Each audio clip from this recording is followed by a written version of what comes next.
I wanted to talk about the Caitlin Clark fandom as someone who is a lifelong University of Iowa fan. I went to the University of Iowa and graduated from there. I've been watching Caitlin Clark since she was a freshman in college. I put people on to Caitlin Clark before there was a name Caitlin Clark that was huge in the media. Okay. And I've had to divest from the fandom because I can't take the racism anymore. It's disgusting. At first, I tried to excuse Caitlin Clark's behavior towards black women as just typical roughhousing that happens within basketball.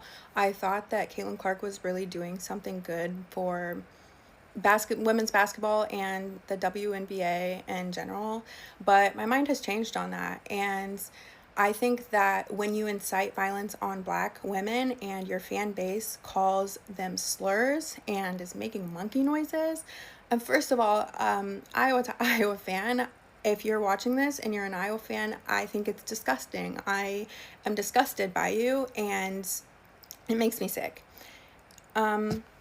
Yeah, but all that to say, I no longer see this as some big win for women's basketball because I believe in intersectionality and I believe that we have to uplift the most marginalized groups within the women's basketball community first, and I don't think that's happening.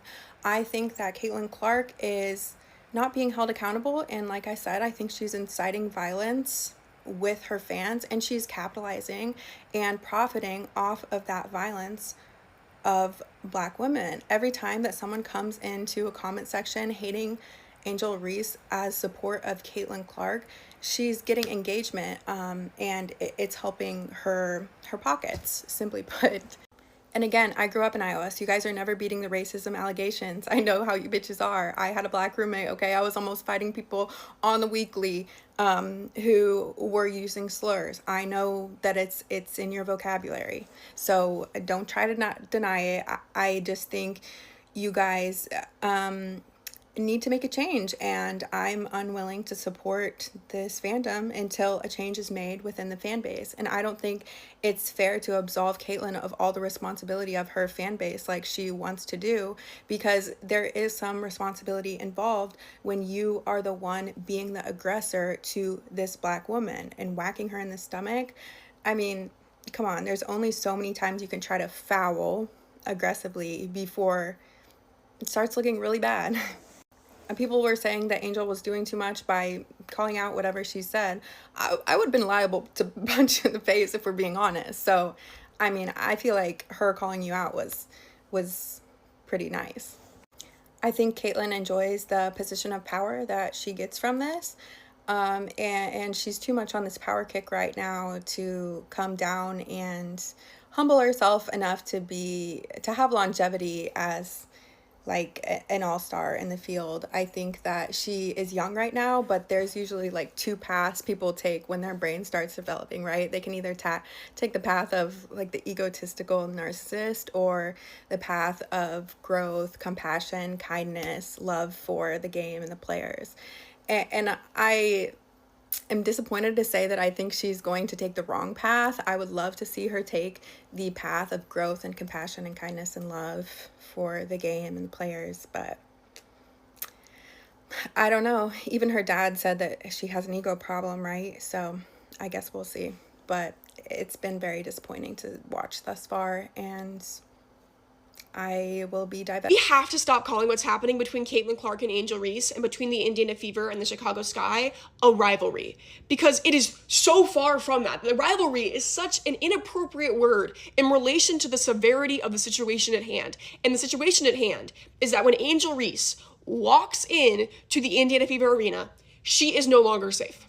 She is not safe because there are some Indiana Fever fans who are racist, who will treat her like she's not a human being, who will hurl slurs and threats her way, and that is not okay. That's not harmless. That's not a thing that happens in sports. It is not okay.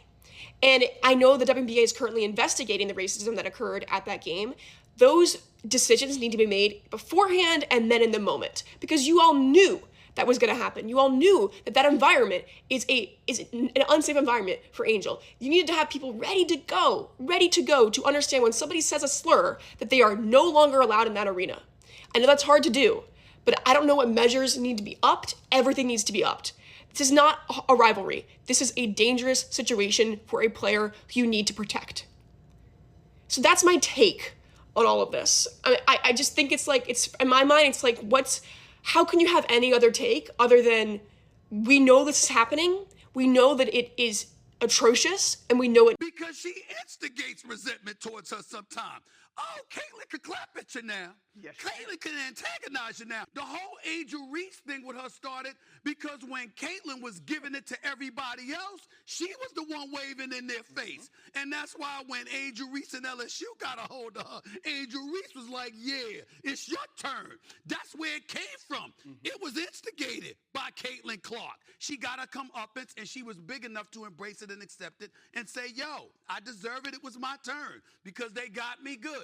South Carolina didn't do it to them when they spanked Iowa in the championship game, but nevertheless, she comes to the WNBA and you see a little shove here and there, you see her throwing a little elbow here and there, you see her talking. Caitlyn Clark is a phenomenal shooter, but it wasn't until this moment where Caitlyn Clark became relevant. That's not just based off of an opinion, but data. Because when you check Google, this is the moment Caitlyn Clark spiked in popularity. The exact same moment Angel got back at Caitlyn. And at the time, Angel already had 2 million followers. And people hate on black women so much they can't stand when a black woman outshines a white woman. So fix your crown, queen, because these racist, bigoted people can hate you all they want, but you still the champ. My name is Eric Stone. The fact that you even have to get on here and do this is absolutely insane to me. At this point, let me clear some things up. My last video about Caitlyn Clark is not to bash her. Nobody's hating on her. People are allowed to make observations and give their opinion on what it is that they see. People do it all of the time. But what I will say, though, that I see a lot with her specific fan base is you're not allowed to say anything that may appear negative about Caitlyn Clark or else they lose their minds. That's crazy to me. I've criticized other players, other teams on here, and I do not get any of the backlash that I receive on those posts as I do when I make one that has some criticism about Caitlyn Clark. I don't dislike her. Do I dislike some of the things that she does? Yeah. That excessive crying to the refs, can't stand it. All that jumping up and down on the sidelines, acting as if she's a coach, drives me absolutely insane. I don't like that. I think it's extra. But at the same time, though, in her defense, you can't just single her out on that because a lot of players do that. But with her, to me, it just seems excessive. Every single foul call she gets, if she gets a travel, if it's a turn or anything, she can't handle it. She loses her mind. And what's crazy to me is that no one wants to admit that. You say anything about Caitlyn Clark, everyone loses their minds and they just ignore everything about her that could be seen as a negative quality or a negative attribute. And that's sad. And I don't like how she doesn't address her fan base more. I feel like if it were Paige Beckers, and I've said this before, Paige Beckers would not stand for negative fans always criticizing other players, racist things and stuff like that. Paige Beckers wouldn't go for that. Other players wouldn't go for that. I'm sorry.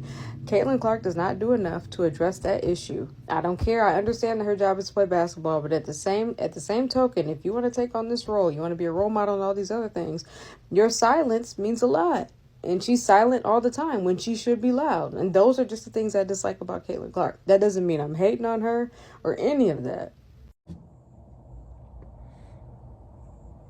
Hey, this is Van Silk again. WNBA Ballers, Rock Bottom Sports. Early in the morning. More conversations in basketball. You know, it gets to be tiresome, real tired. You get tired at the way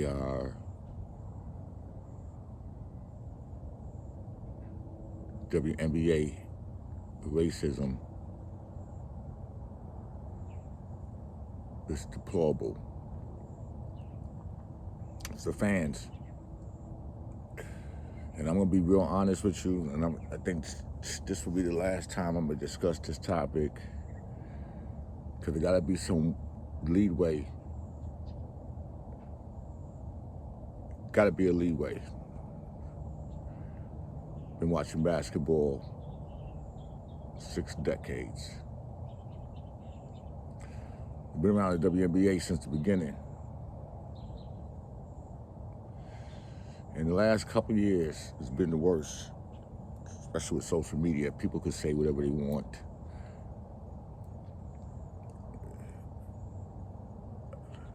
The sad part about it is when you try to be truthful about what's really going on, and people call you haters. You know, this generation is really warped. You could be a fan of who you want to be a fan of.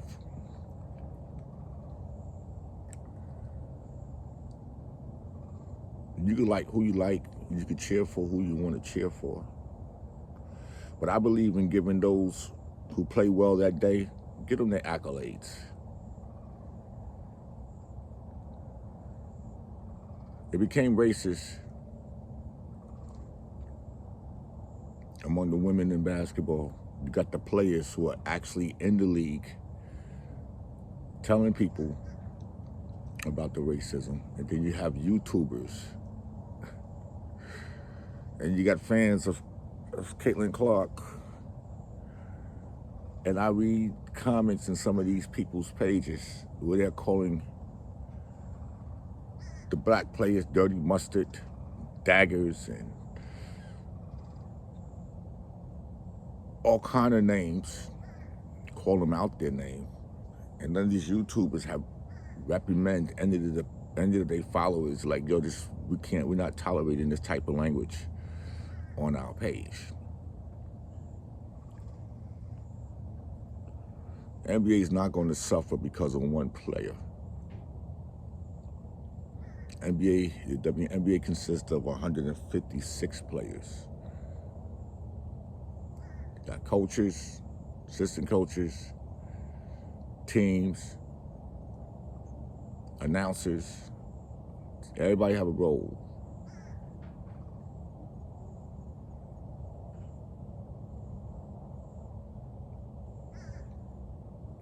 Oh, well, the only player that's carried the league is so-and-so.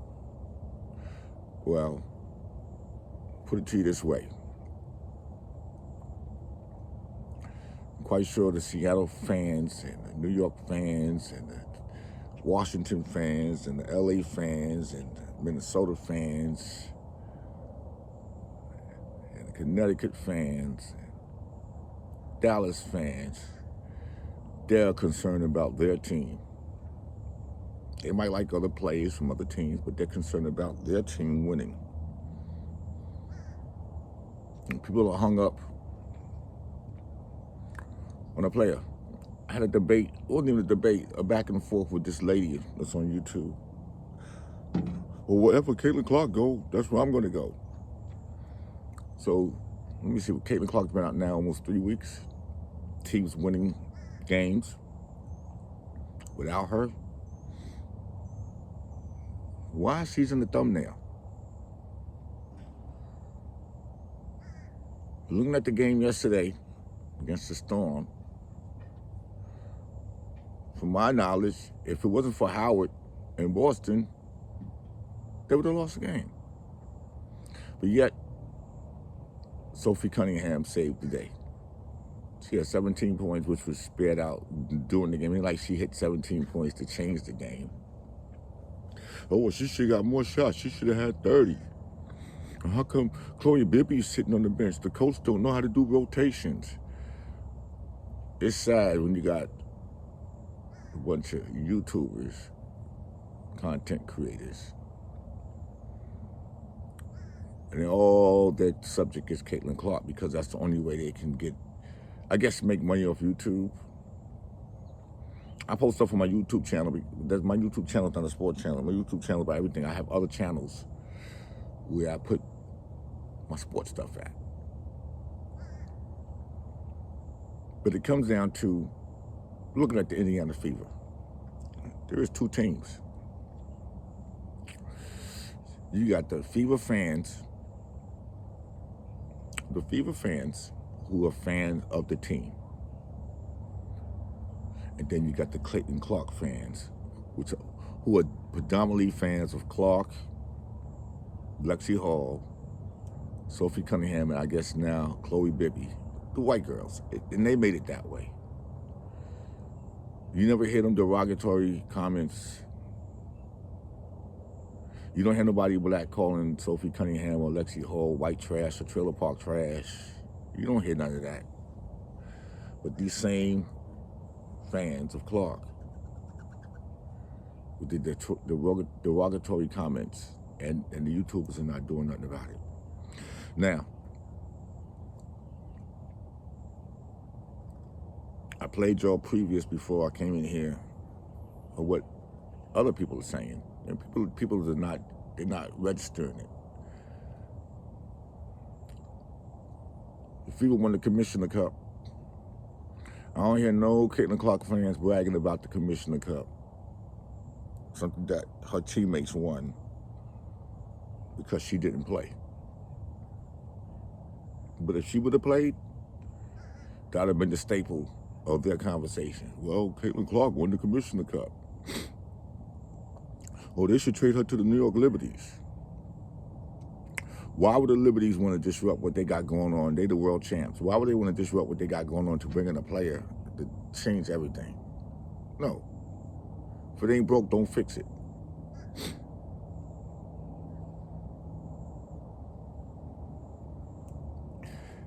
Excuse me. If any team that would be suitable for Caitlin Clark, if they want to trade her, would probably be the Connecticut Sun, probably Chicago Sky, probably the Dreams or the Mystics. She can't serve no purpose in going to the Storm. She don't serve no purpose. They trade her to the Liberties. You can't help Seattle. You ain't gonna be able to help Dallas. You're not gonna be able to help the Phoenix Mercury, maybe. Why would these teams think? Why would your fans think, oh, we could bring Caitlin Clark to a winning team? So like, Sabrina's going to sit down for Clark. They won already. If anything, it would be a Clark going to a team that has a losing record.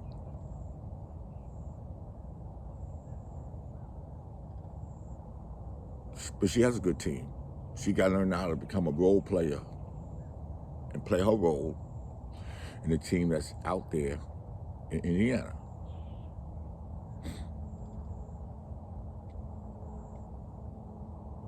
I ain't never seen allegedly so-called fans of a team knock the players on the team when they win the game. I guess we're not gonna be hearing fire Stephanie White because she's winning, but then they come up with something else. Oh, she need to play the rookie more. And listen, and it's funny because I look at all these YouTubers and it seems like they ain't never played organized basketball in their whole life. None of them. They sit down all day and just make videos. I guess that's the only way they could earn money. And instead of being a content creator of the WA basketball in general, they just focus on one topic.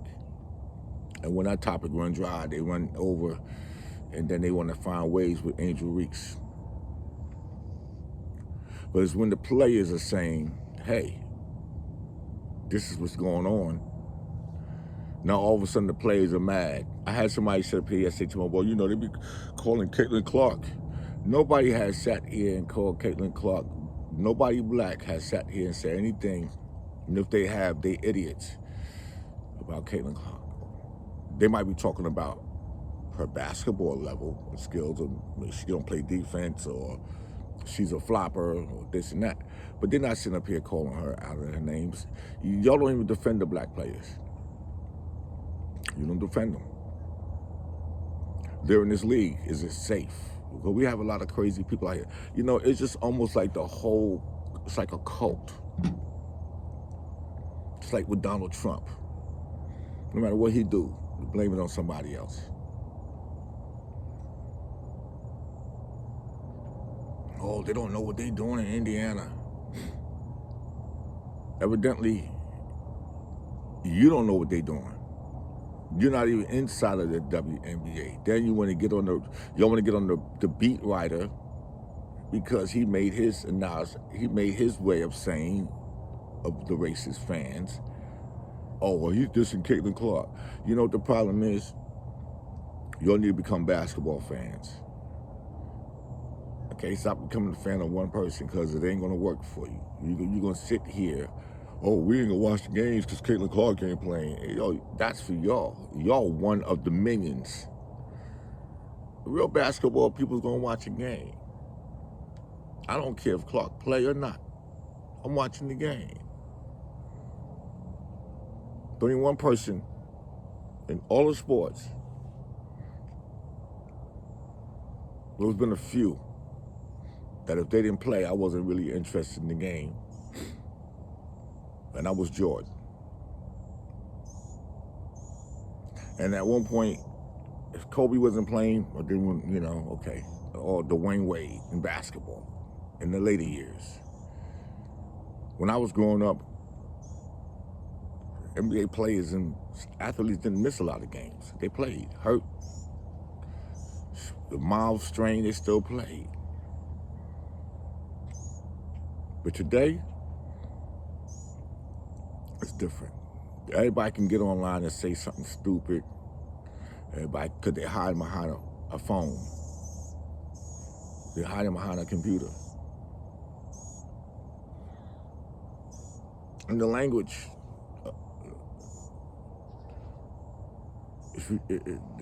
disrespect is ridiculous. And I wish my friend Leo Cohen will step in and just start going through a lot of these pages on social media because of the guidelines of language.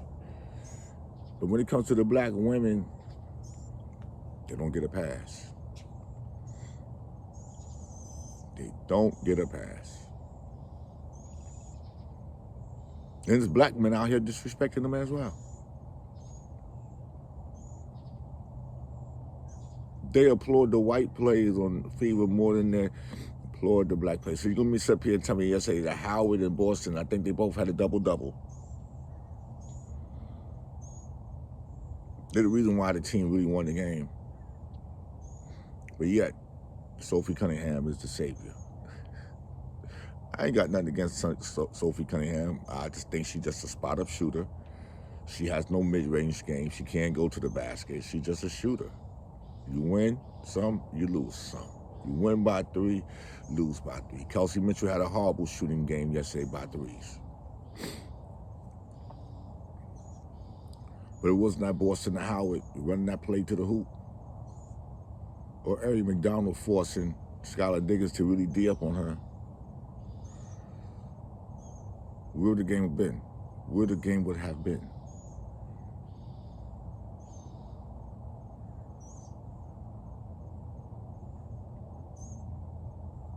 I seen a post the other day, oh, the starting 5 for the Fever should be Boston, Lexi Hall, Sophie Cunningham, Caitlin Clark, and Kelsey Mitchell. So you're going to sit here and tell me somebody who got multiple championships in Howard should be sitting on the bench. I see why DeWanna Brunner left. She won't be part of that circus, because it is a circus. But I want y'all Fever fans, who are real Fever fans, thank you for being fans of basketball, not one player. And to all you Clark fans, it is what it is. You're locked into the great white hope. The great white hope, how would I want to say it without insulting people? You are locked into the great white hope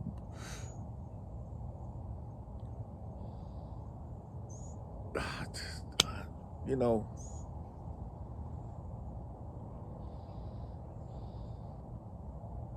you just lucked into the great white hope. She's great. Ain't never won a championship, but you're great.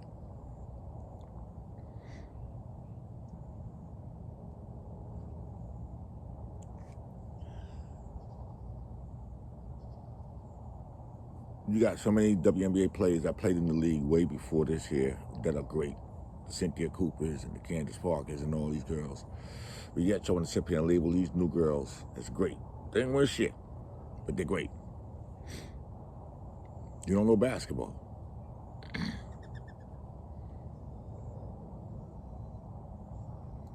It's a mystery. No, well, the league, the eyes is not watching it. People ain't watching the games. Crowds don't win games.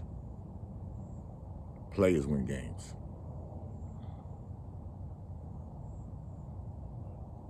During COVID, there was nobody in the audience. Explain that. People still watch. Here's the breakdown of this here.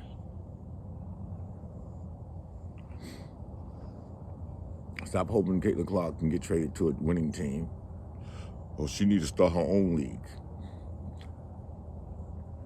With what? She don't even want to play in rival because it's 3-on-3. And you know what happened when you play half-court set. She can't play that. I ain't saying she's not a good basketball player. But you also got to understand, if every player has a flaw, so does she. She turn over. She lacking defensive skill. No mid-range game. Like they said, I guess State Farm got the logo 3. And I guess every time she hit a shot from there, I guess State Farm got some way of donating money or whatever. That's not basketball. And I can guarantee you, if she come back, I'm going to say to Stephanie White and the whole coaching team, do not let her start in the beginning. Bring her off the bench because they already have a chemistry of winning hard-fought games without her. There got to be a time and a place where you realize no matter how good you might be of a shooter, your overall game on the floor is not going to make a difference. I looked at the announcer of the day because they turned the ball over to bring it out of bounds. Oh, if Caitlin Clark was here, oh, so you don't think Eric McDonald or Kelsey Mitchell is good enough to bring the ball up the court? And it's the difference when you're getting double teamed to bring the ball in. Pressure defense. A lot of these players don't understand what pressure defense is. If you get picked up at the 94 and you get past that person, the next person's going to pick you up. Because either you should have got rid of that ball, or if you want to still dribble it, you're going to get picked up. Because evidently it's a 50-50 ball. You're going to either get it or you're going to turn it over. See, once you play that ball in your hand 8 seconds, the rest of the players is just standing there looking. Because there is no play no more. There is no fast break. Not even to the half-court set. Only reason why the Fever's been winning these games, if it wasn't for this team not depending on the 3, but going to the basket, made a big difference. A lot of teams don't go to the basket. Everybody want to shoot threes. Everybody's a three-point shooter. As great as a three-point shooter Reggie Miller was, when he was in the NBA, ain't nobody else was allowed to take 3 pointers. He said the most he took a game was 6 3-pointers. You start taking 8, 9, 10, 12, 13 free 3-pointers. That don't win games. That don't win championships. If people want to watch basketball for entertainment, go watch the Harlem Globetrotters. This is a sport. A lot of players will get cut if they don't live up to their expectation on the team. Look at what's going on right now. I'm watching these YouTubers that say, oh, Carrington got demoted, or she got fired on her day off. How you gonna get fired on your day off from going to the Dallas Wings to going to a team like Minnesota? I read the comments. Oh, they just brought her there so she could just hack Clark. No, they brought her there because she's a defensive defender. They just act like Clark ain't supposed to get played defense. They act like she's just supposed to bring the ball up court and have the ability just to shoot. Nobody can bump into her by accident or anything. Every play get bumped. Every play get hacked. Every play get fouled. Some people get fouled excessively. But they're not basketball fans. They're Caitlin Clark fans. So what all you Caitlin Clark fans need to do, why don't y'all go and find 9 other people to just stand around and run up and down the court with her and let her shoot. But that's gonna satisfy your thirst. But as far as the WNBA, it's 156 players, and she's one of them. The collective bargaining, when they go in, she's gonna be part, just like everybody else, and what we need to do in our CBA agreement. But now seeing the fact that she ain't playing, you know, she's this and that, and she scored this many points in college. And listen, she lost twice in college too, in the finals. Bring that up. You lost to LSU and you lost to South Carolina. Bring that up. You always got to find a way. Because if you notice on Facebook, there's a lot of fake pages that are bots. I don't know how to get all these followers. And Caitlin Clark this, Caitlin Clark that, Sophie Cunningham this, Sophie Cunningham at RBS. Nobody eat nasty ass Arby's.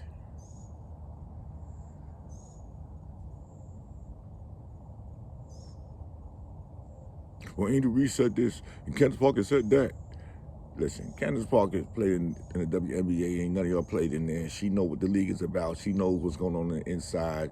And if she gave her opinion, we all know the All-Star game sucked. They ain't play no defense.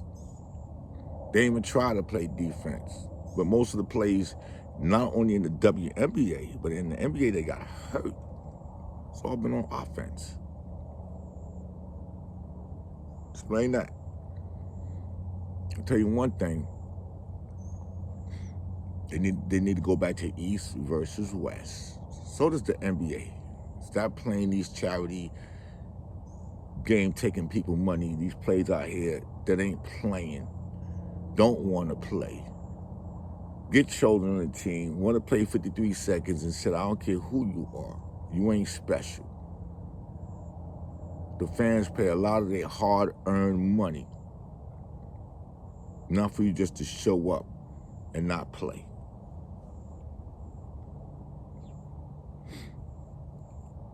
But when you bring the clowns and the circus act to the situation, this is what you get.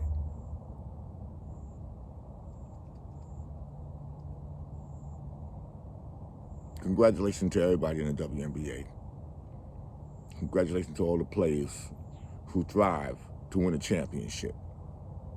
Congratulations to all the players who play as a team, as in teamwork.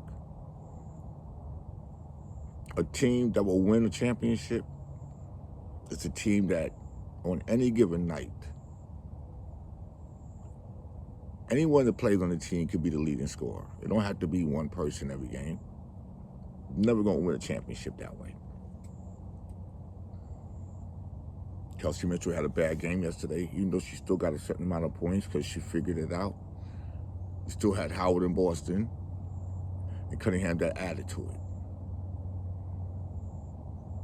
But if you just think you're going to have one play every night, got to host up 15, 20 shots and trying to score 30 and this and that and control the ball or 10 assists and that, and nobody else get the feel of the pill, yeah, the pill is called a basketball. Then your team can't win. Then now you got the coach, got to deal with snobbish attitude and complaining to the referees. But to all you CC fans that are not basketball fans, God bless you. Because once that wear off, what you gonna do?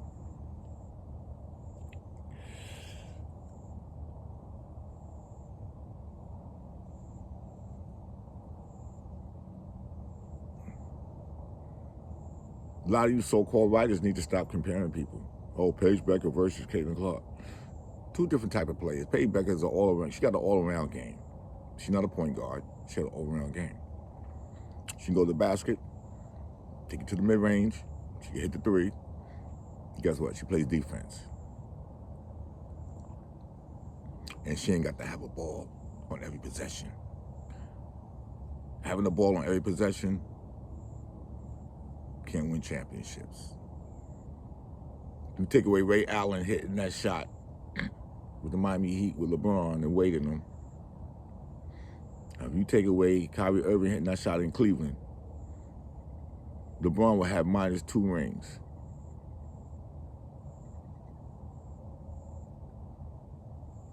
He destroyed a lot of point guards' careers because he wanted to handle the ball on every possession.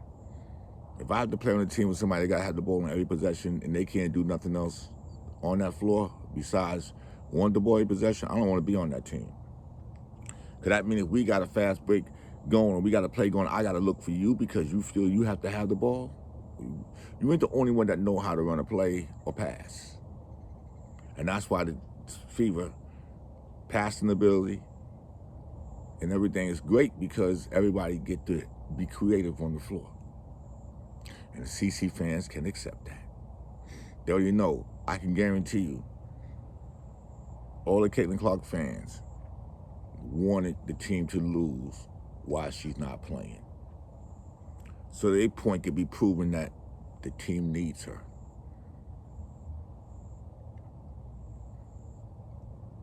Oh, well, they ain't beating good teams. Any team can get beat on any given night. It doesn't matter whether they have a good record or a bad record. If they have a bad record, then you're supposed to blow them out. See, this is the problem. Because Clark ain't playing.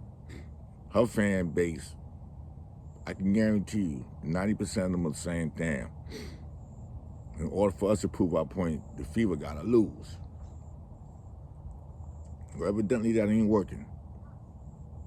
Evidently it goes to show you that they can win without her against good teams and bad teams.